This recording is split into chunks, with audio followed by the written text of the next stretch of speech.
রাম রাম ভাই লোক, তোমরা সবাই কেমন আছো? আশা করি সবাই ভালো আছো।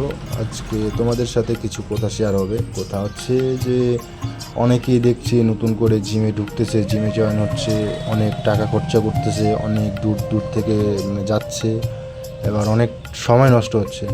তো ওইসব না করে আমি যেরকমভাবে কাজ করতেছি এরকমভাবে এসে মাঠে নেমে খেলো, কাজ করো।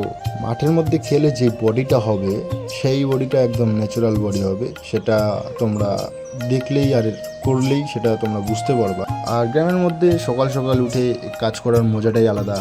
সুন্দর মনোরম পরিবেশ, চুপচাপ সুন্দরভাবে কাজ করো।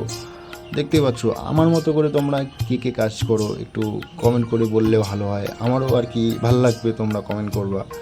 আর পারলে একটু আমাকে সাপোর্ট করো গাইস, তোমরা একটু আমাকে সাপোর্ট করতেছো না।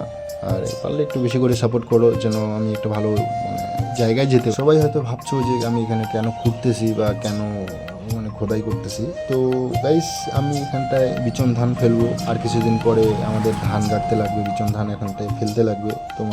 তোমাদেরকেও ওই আর ভিডিওটা শেয়ার করব।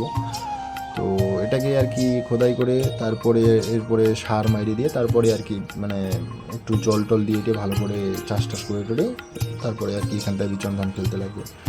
তো গাইস, তোমরা যারা গ্রামে থাকো তারা হয়তো জানো যে বিচন ধান কীরকমভাবে ফেলে, আর এক একজন এক এক রকম পদ্ধতিতে ফেলে। আমি অন্য রকম পদ্ধতিতে ফেলবো, তোমরা দেখতেই পাবা। আর আমার ভিডিও তোমাদের কেমন লাগে একটু কমেন্ট করে বললেও আমাকে, যেন আমার ভালো লাগবে। তোমরা কমেন্ট করলে আমার খুব ভালো লাগে।